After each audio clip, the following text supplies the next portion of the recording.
Rappelez-nous votre nom. Jean-Claude Van Damme. On s'en souviendra.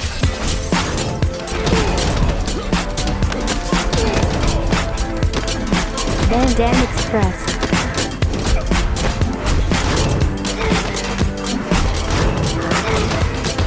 Van Damme Express.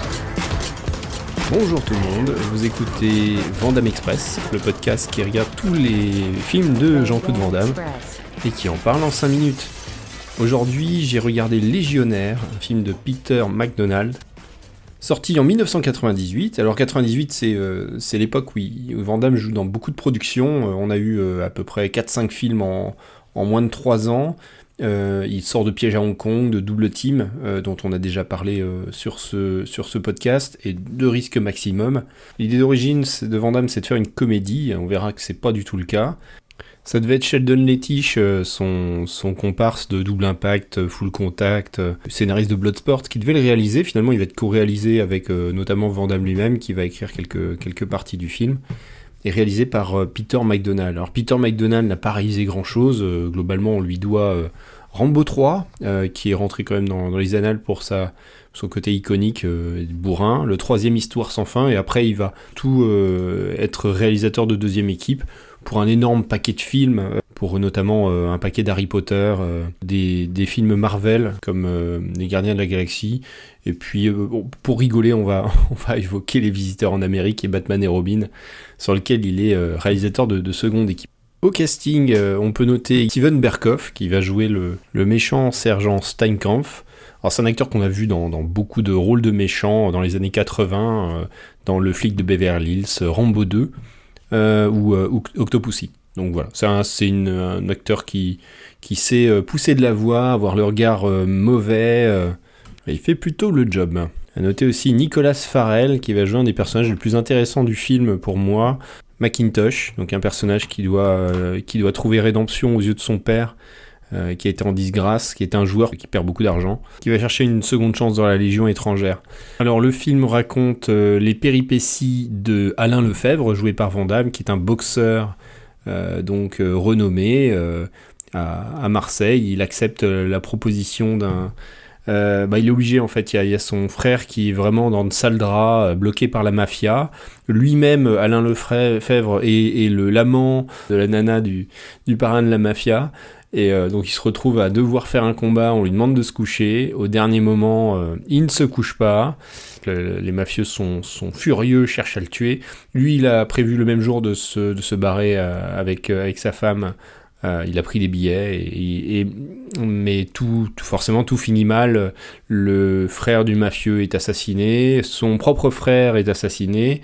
La fille, Anna, est bloquée à la gare par les mafieux, et au dernier moment, Alain doit pousse une porte et se retrouve dans un bureau de recrutement, et donc va se réfugier dans la Légion étrangère, qui est connu pour ne pas regarder le passé des gens qui s'engagent et leur donner une seconde chance. C'est ce qui compte, c'est ce qu'ils font sur le combat. Donc il se retrouve en pleine guerre d'indépendance au Maroc, où la Légion étrangère se bat contre les troupes d'Abdelkrim El Khattabi. Il y a une histoire d'amitié avec plusieurs personnes. Donc il y a un Italien qui cherche à revenir épouser sa promise. J'ai parlé de Macintosh, qui veut retrouver grâce aux yeux de son père, et donc il y a d'autres personnages comme ça dont le passé est mystérieux. C'est un film d'aventure et de camaraderie dans la Légion étrangère avec le méchant sergent.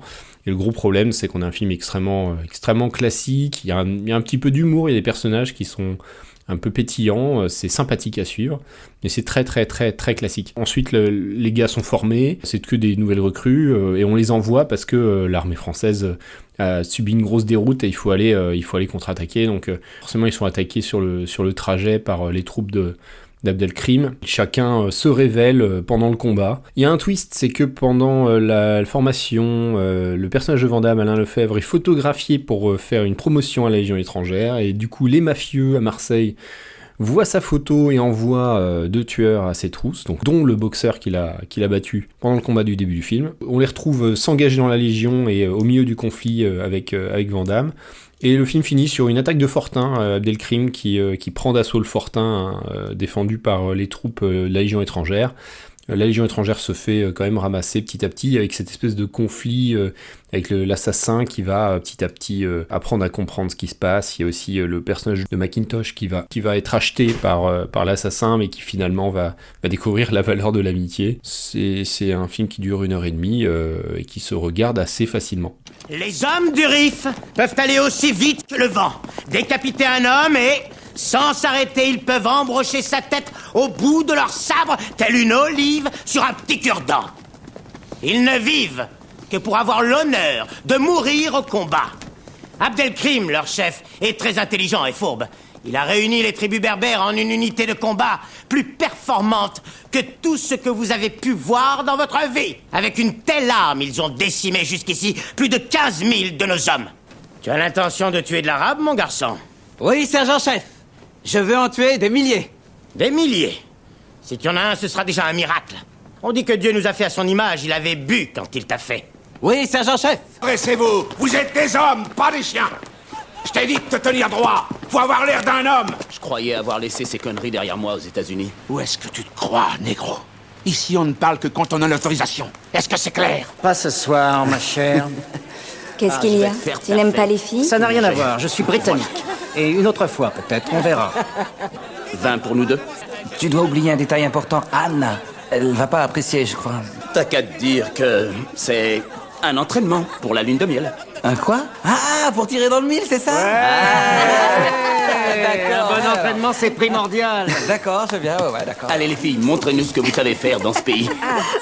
Alors, au niveau des notes, on est embêté parce que c'est plutôt un des meilleurs films de cette période-là pour Van Damme. Enfin, c'est juste avant The Order, c'est bien mieux que The Order. C'est un film à 20 millions de dollars, ce qui, vu les décors, plutôt bien utilisés. Les scènes d'action, les grands panoramas, les grands travelling, c'est fait avec beaucoup de sérieux, de professionnalisme. John Altman à la musique, donc c'est une belle bande originale. Et entrecoupé des chants légionnaires traditionnels, tiens voilà du boudin, etc. Mais c'est un peu plat, ça manque de souffle, ça manque d'émotion, c'est assez cliché dans les personnages, il n'y a rien qui en fait un grand film, c'est un film assez anecdotique, et c'est dommage parce que c'est une bonne prestation de Van Damme en acting, on le découvre touchant, avec une petite variété d'émotions, il a le charisme. Le regret que Van Damme n'ait pas trouvé un grand film à défendre sa carrière, à défendre ce qu'il a fait. C'est le gros souci de Jean-Claude, c'est qu'il a fait beaucoup de films moyens, et celui-là il est dedans, et il manque pas grand-chose, peut-être un vrai auteur qui le met dans son film et voilà, qui le fait un peu briller. Là c'est raté encore une fois. J'ai mis un 6. En note bagarre j'ai également mis 6. C'est pas un film d'arts martiaux. Les scènes d'action sont très correctes et vraiment bien filmées. Il y a bien 2-3 petits défauts, par exemple sur les scènes de bataille, dans les plans larges, on voit qu'il y a beaucoup de cavaliers, beaucoup de figurants, et ensuite sur les plans de coupe, en fait ils sont pas toujours 300 cavaliers, on se retrouve avec 10 gars et personne en fond, mais globalement sur le reste des combats c'est bien monté, bien réalisé, donc j'ai mis un 6 également. Petit bonus JCVT de +1, comme je vous l'ai déjà dit, plutôt une prestation très convaincante de Van Damme, j'ai trouvé plutôt bon, il n'en fait pas trop, il est dans l'émotion juste. Il est investi comme toujours, et je l'ai trouvé plutôt en forme. Ce qui fait un total de 7, ça nous classe donc légionnaire, sous-répliquant, mais largement au-dessus donc un point au-dessus de double team. Voilà, je pense que c'est une juste place. Voilà pour légionnaire, on se retrouve très bientôt pour classer un nouveau film avec notre Jean-Claude préféré. Salut! Van Damme Express.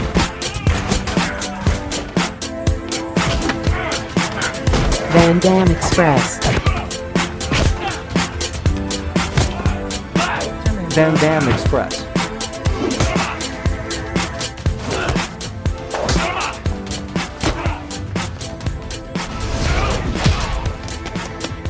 La route. Là où on va, on n'a pas besoin de route.